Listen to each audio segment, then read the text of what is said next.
All right, welcome back to the Powers on Sports podcast. It is now ACC football preview time, and no better person to talk ACC football with than a friend of mine down here in the Tampa Bay area, Chris Bond from ACCNation.net. He covers the ACC, dialed in.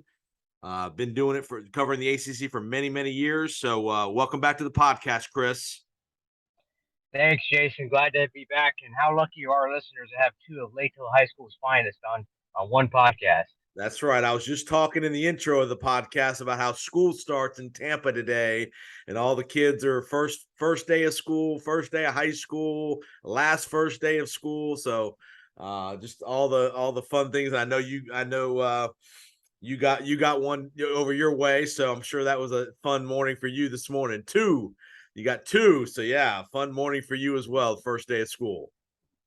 Just dropped off our freshman and a junior this morning, so wasn't that long ago. It was us, man. That's But right. here you go. All right, let's get into the ACC. Pittsburgh defending champions. Right. They beat Wake Forest in the title game last year. Obviously, Pitt loses Kenny Pickett and Jordan Addison. Big loss in the offseason. The ACC has 5 teams in the preseason top 25, headed by Clemson at 4. You got NC State at 13, Pitt at 16, Miami at 17, Wake Forest at 19. Let's get into the breaking news at Wake Forest today. The 3-year starting quarterback, Sam Hartman, is going to be out indefinitely with a non-football injury situation. We don't not sure what it is. Talk to the fans and the audience about the impact of no Sam Hartman for a period of time. Well, I tell you what, when they say non-COVID related, it leads to a lot of speculation. Of course, sadly, people think towards the negative. So we're going to wait and see pattern on it, hoping for the best. He's a fine quarterback and a fine young man, actually. I've spoken on a couple occasions. Um, so we're hoping that it's not anything else that starts with a letter C Right, on that. right. He's got his whole life ahead of him. But right now, it's kind of a wait and see.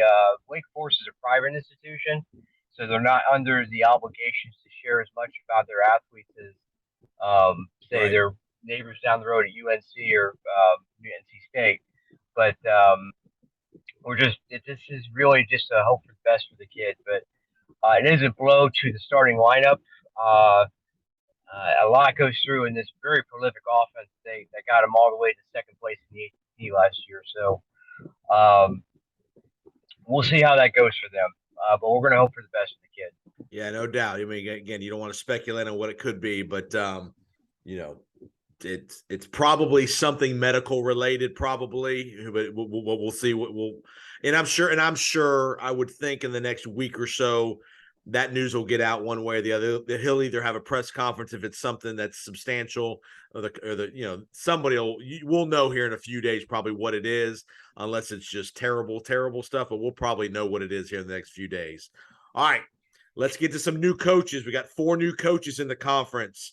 Cristobal at Miami, Brent Pry at Virginia Tech, Tony Elliott, Virginia, Mike Elko at Duke. Let's start here in our state. Let's go down south to Miami first. That's probably the biggest hire. Mario Cristobal coming home to Miami. Played for the Hurricanes in the late 80s with the Dynasty guys. Great recruiter, got him out of Oregon. What's going to be different about this run with Miami? Miami has gone to the well many times, bringing back old relationships to the program. Mark Richt, Randy Shannon, Manny Diaz. What's going to be any different with Mario Cristobal at Miami this time? Well, I don't know if it would be any different if it was if Manny Diaz was still coach. Actually, with a couple swings against North Carolina and a couple other games, they would still be. They seem to have things figured out, but um, Cristobal was available. And it was the right time for him to leave Oregon, by the way, because with USC ramping up out there, well, what we knew at the time that USC was still going to be in the Pac-12. Right. Oregon's always been just a strong number 2 out there. As far as his recruiting and his connections, he's always been a great recruiter. Then again, he had great resources there at Oregon. You can't argue that Oregon's only downside was their remote location. Um, but the recruiting class he's bringing in right now looks very strong. He's using that new coach smell, as we like to call in recruiting, and he's fanning it out there, and it's paying off dividends. He's doing a lot better at it, by the way, than say a cross-state rival Billy Napier, who's not, he's kind of floundering right now. To be honest, and worrying to some of our Gator listeners out there. But Cristobal is well connected with some a lot of the former athletes. He's more importantly, I think the ex athletes, the former football players, the Irvins and the Jonathan Vilmas, Ray Lewises, they make a lot of noise, but as far as raising money, they really haven't done much over the years. But Cristobal is actually connected with people who actually have real money, real wealth. And the NIL has changed the game for them as a private school where they weren't able to get state backing for a lot of things and harder with the fundraising. Cristobal is connected with real people. So as far as people who can write checks and write more checks. So, and that's where the rubber meets the road in college football, because that's what brings you in your talent. So that all said, when they hired him, he was choice A, B, and C. So, and they got their man. And so far it looks very good. And I got to tell you, what I mean by wouldn't be much different if Manny Diaz is still there. The cupboard is pretty full. The front seven's going to need some work, especially with defensive ends. There's been lackluster production there. But very highly touted quarterback. quarterback. Very highly touted quarterback that could potentially be very good. He's a great starting piece, Jason. He's going to make that first year look very good. They lose a couple big receivers. They lost Rambo, and so whose targets are going to be a little bit up in the air.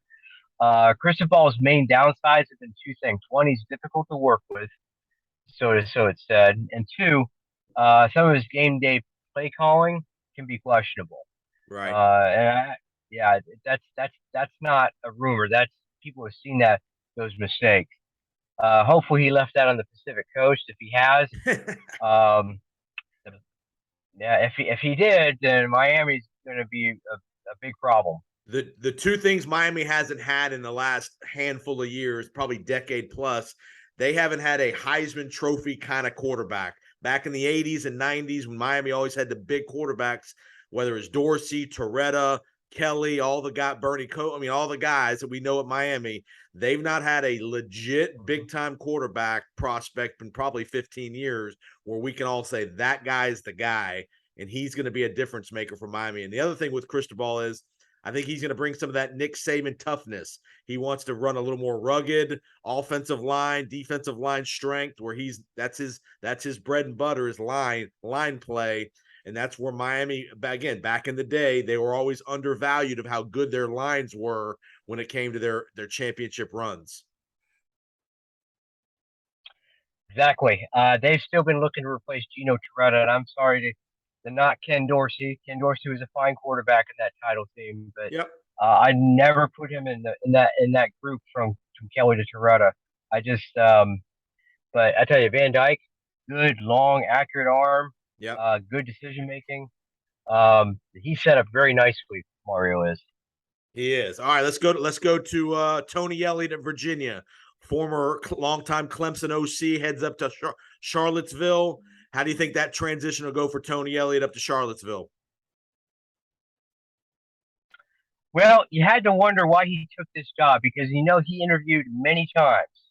He was a crown jewel in the Clemson staff, and many people wanted him. So when he took Virginia, I was curious, but I can see why, because Virginia is a name and it has recognition. It also has a lot of endowments to support it financially. I see Virginia is a sleeper team. We were talking, maybe looking at sleeper teams later on in this call here, but I want to go ahead and get right into it. Yep. You could not ask for an easier schedule. And you talk about another quarterback to start off well with, Armstrong. Yep.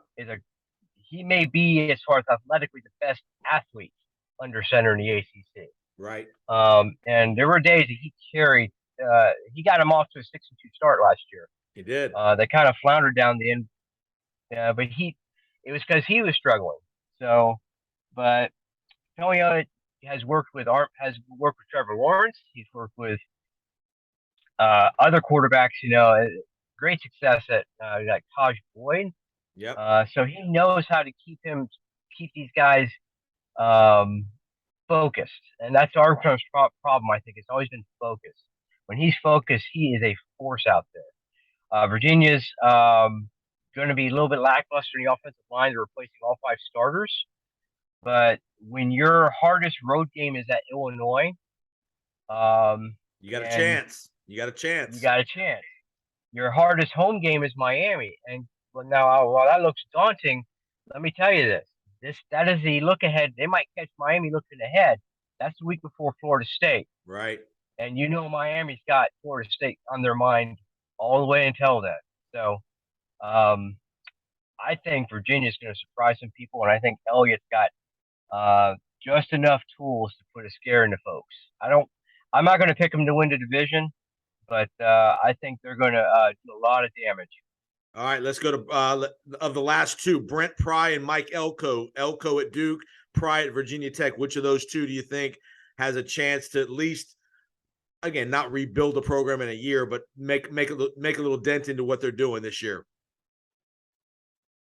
They both have a very daunting task. Okay. Brent Pry, there's not an ACC quality quarterback on the roster. I just don't see it. And the running game was worse in the conference. Now, as far as the 4 new coaches, the guy who I think was the best hire, it was him. I do think so. But you're looking at a long-term rebuild for either one of these guys.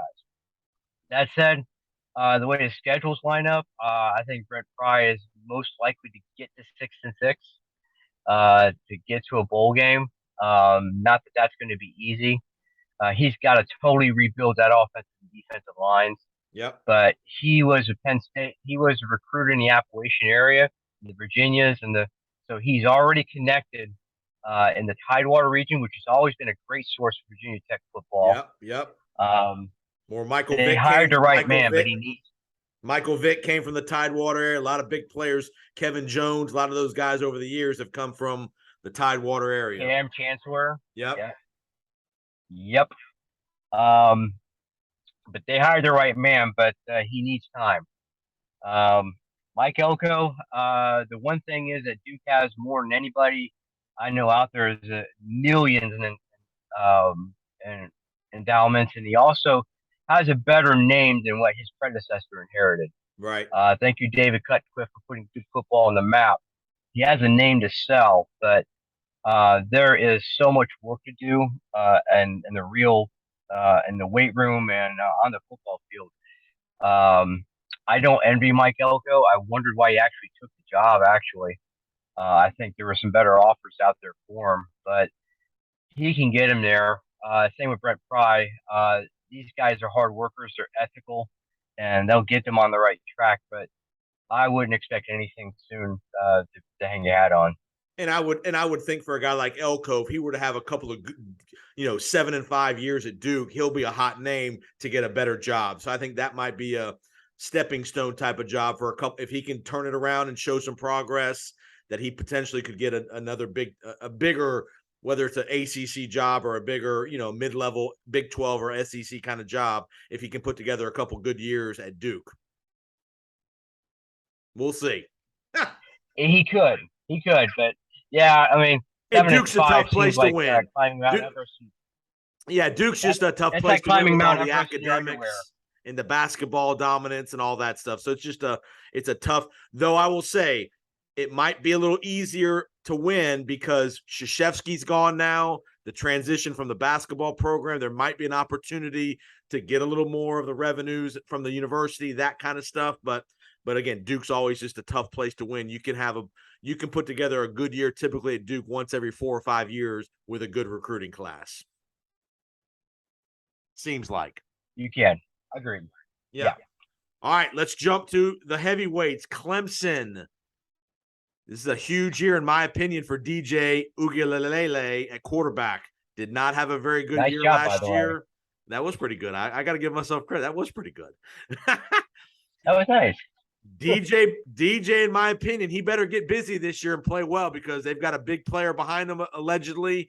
You know, there was a lot of hype with when DJ played really well at Notre Dame a couple years ago, did not play very well last year, looked lost at times, like he couldn't complete, the most basic of passes. This is a big year for DJ and to me, for Dabo Swinney. Another year where they struggle offensively and all that stuff. There's going to be, again, no danger of losing his job, but there's going to be all the goodwill of winning the national titles will go away if they don't have another good year. Exactly. I don't know if you caught ACC Media Days and when Dabo got on the podium and how much he went to bat for DJ. And he needed to do that because he needs DJ to succeed, and he needs DJ to be in the right mindset. Being a 98th ranked passer in the country after following two generational talents like Deshaun Watson and Trevor Lawrence, that's not getting it done. Right. That's not getting it done. He's physically gifted. There's no doubt about it. But what happened as him becoming a regular starter, no one can really put the finger on it. And Tony Elliott was already halfway out the door anyway. Right. So, but the gentleman you're talking about, Cade Kuman, the 5-star quarterback, that's why I think Clemson's going to have a really good year either way because DJ's going to be in a short leash. If he's not showing it within the first couple games, maybe look at the transfer portal because Cade's going in. Yep. And Cade, and I tell you what, let me tell you this about when I've talked to staff members. The kid has a photographic memory. He had the playbook memorized in 4 days. Wow. So he knows the plays. All he has to do is make the throws. And as fall practice has been going through in his reps, he is throwing darts, from my understanding. So I know he can read a playbook, and if he's throwing like that, DJ has got one chance. Yeah, I agree. I agree. It's a short leash, and he's got to do it this year. Like you said, he'll be the guy you'll see in the transfer portal sooner rather than later if he doesn't get it done. All right, let's move to our beloved Florida State Seminoles.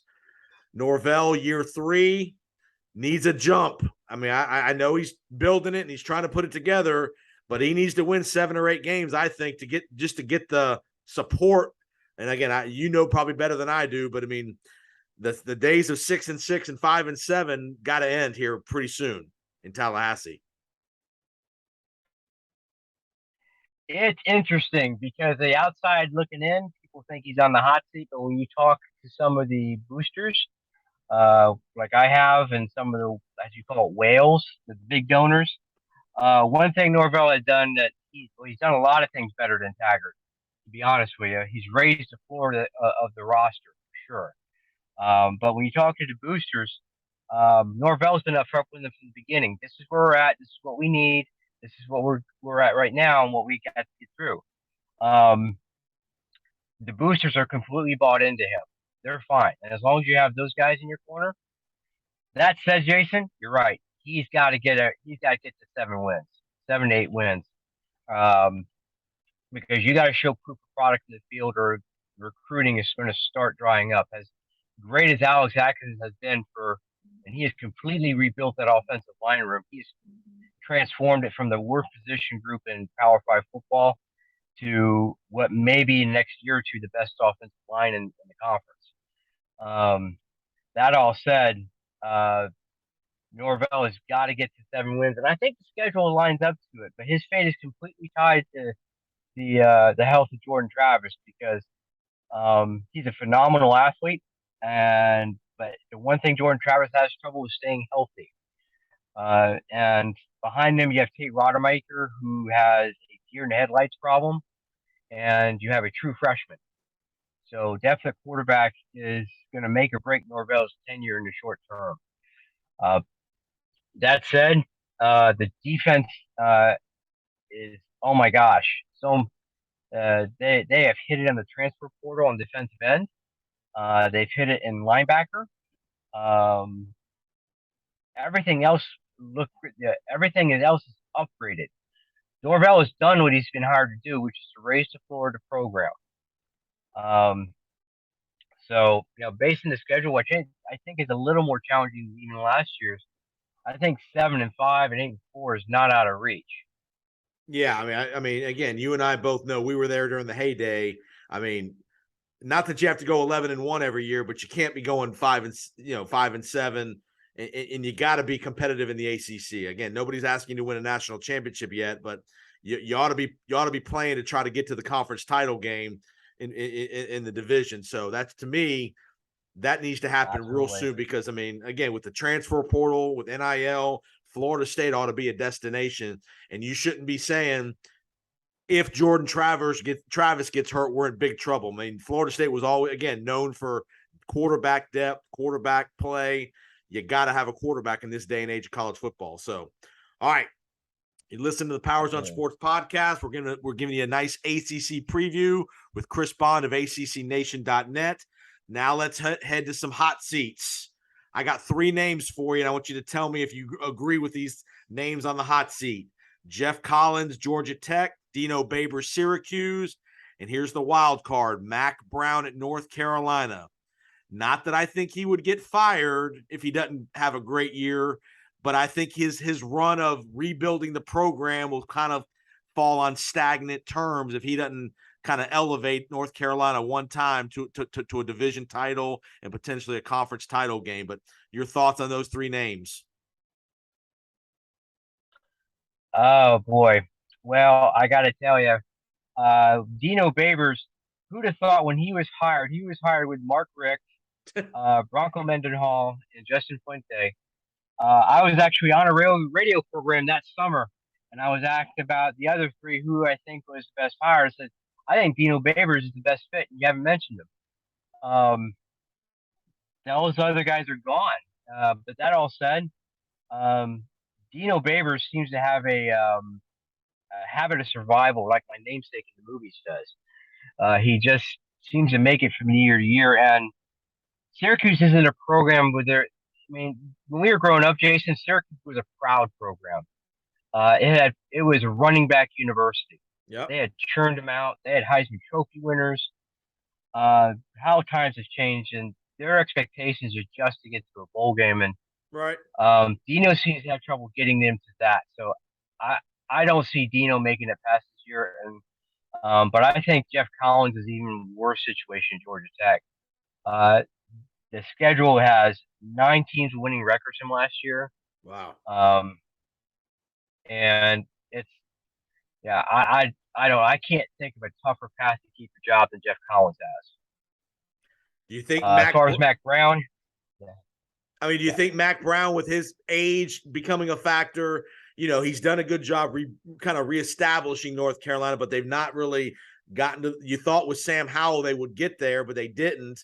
Do you think if he flounders again another 7-5, 8-4 kind of year, they just say, you know what, Mac might just say, I'm going to retire, and let's bring in a fresh set of eyes and a fresh, younger staff and all that stuff?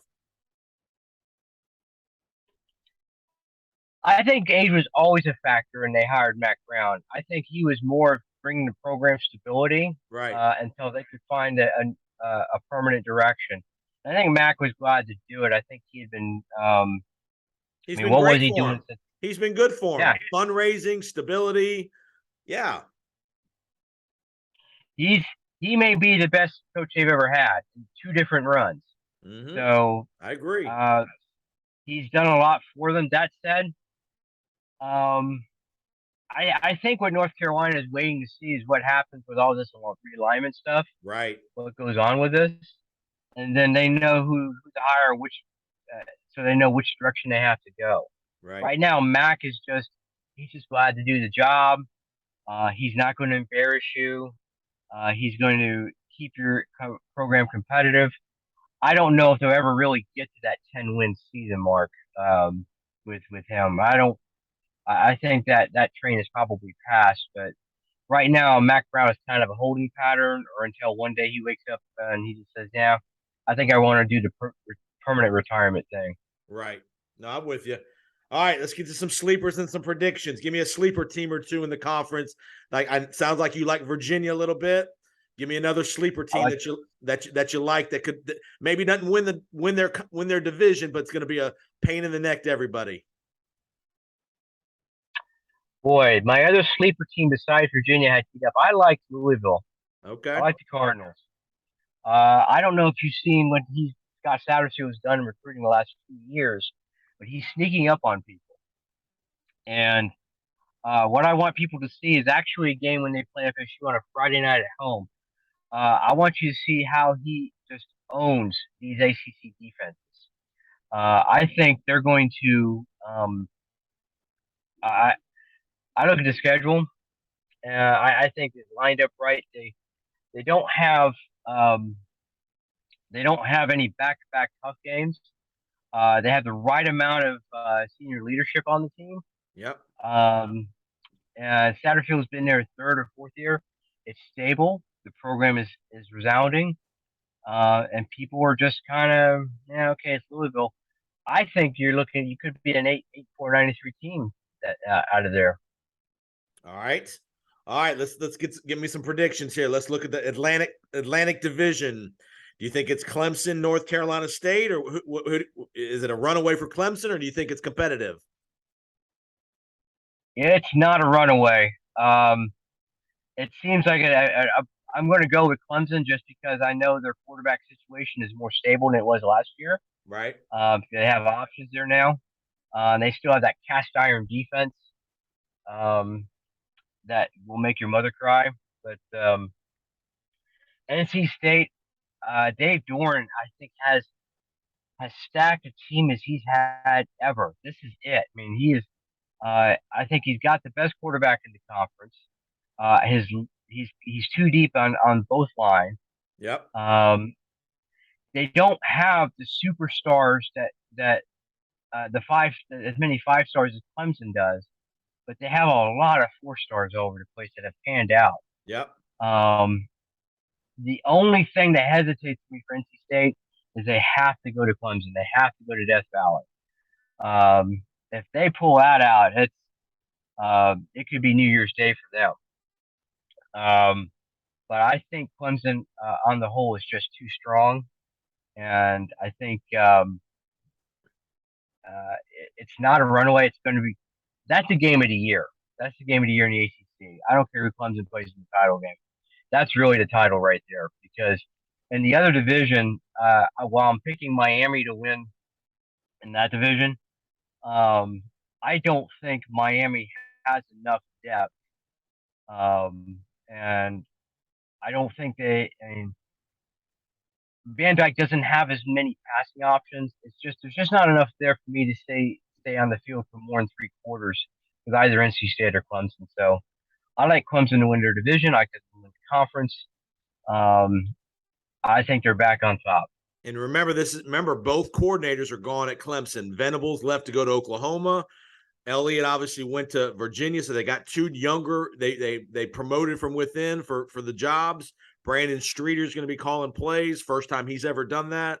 Obviously, Dabo will be involved in that, I'm sure, heavily on the offensive game planning and all that. But new defensive coordinator, new offensive coordinator. So from a coaching perspective, a little bit of transition. And again, not much because they've all been there, but a new set of eyes, a new set of ears, and ultimately the new guy calling the play. So that will be interesting. And obviously, with the quarterback situation at Clemson, that could be volatile. If you remember, when Trevor Lawrence won when he didn't start immediately for his freshman year, it took him about that third game at A&M before Trevor Lawrence was in the game. So you might have a similar situation if DJ doesn't play well, and there'll always be DJ looking over his shoulder every time he throws a bad ball. Is this the time? So that dynamic and that team dynamic in the locker room will be interesting to see how Clemson handles that. But you're right, NC State, give Dornan a credit. He's put together a very, very good program.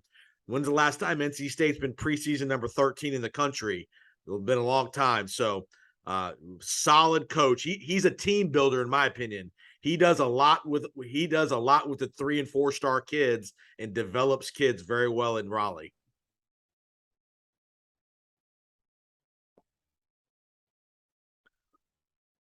All right. So Chris, you like Clemson and Miami. You like Clemson to get to. Do you think Clemson's a national title playoff contender? Or you think they're just going to win the ACC and kind of be the 5th or 6th team left out? What do you think Clemson can get in the Final Four?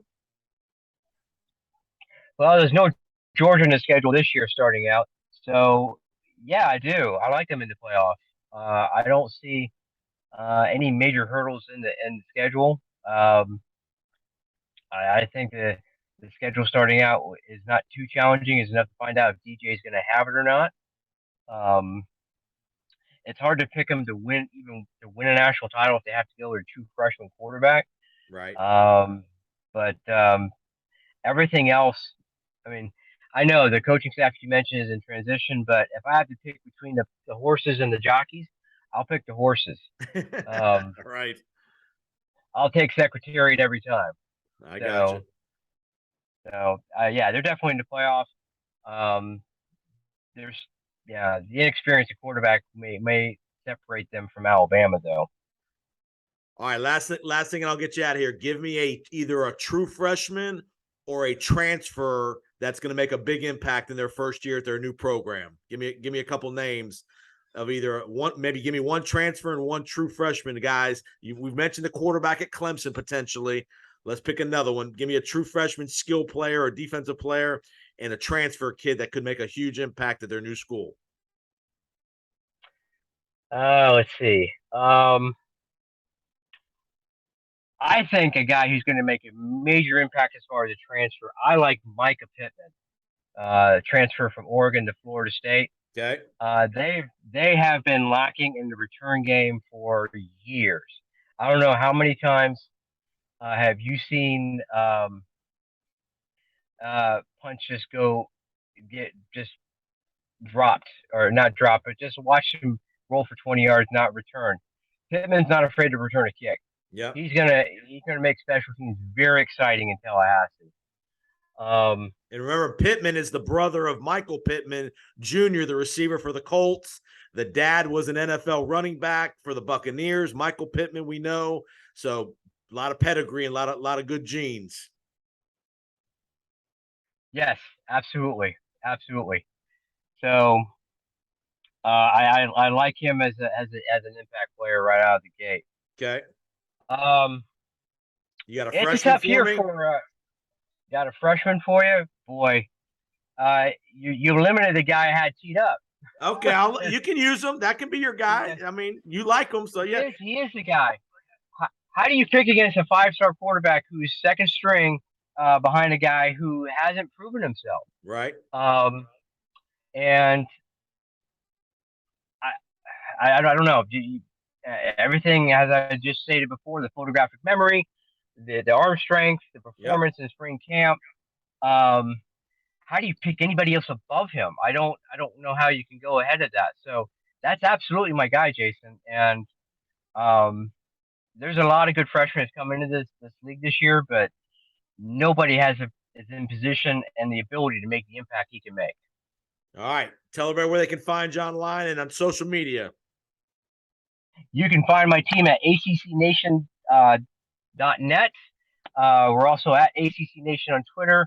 My personal handle, if you'll reach out to me, is at ACC Midnight Inc. He is the Midnight Rider, brother, like Dusty Rhodes back in the day. Oh, yeah. No, Dusty Rhodes. Nobody could bleed like Dusty Rhodes. Well, man, great insight, Chris. Appreciate the time. I know you had a challenging morning, first day of school for the kiddos and all that good stuff. So good luck with that, your high schoolers, and have a great ACC season. We'll definitely check back in with you down the road, man. Thanks for the time. Thanks, Jason. All the best. You got it. All right. Appreciate you finding us on the Powers on Sports podcast. Have a great weekend, and we will see you next time on the Powers on Sports podcast.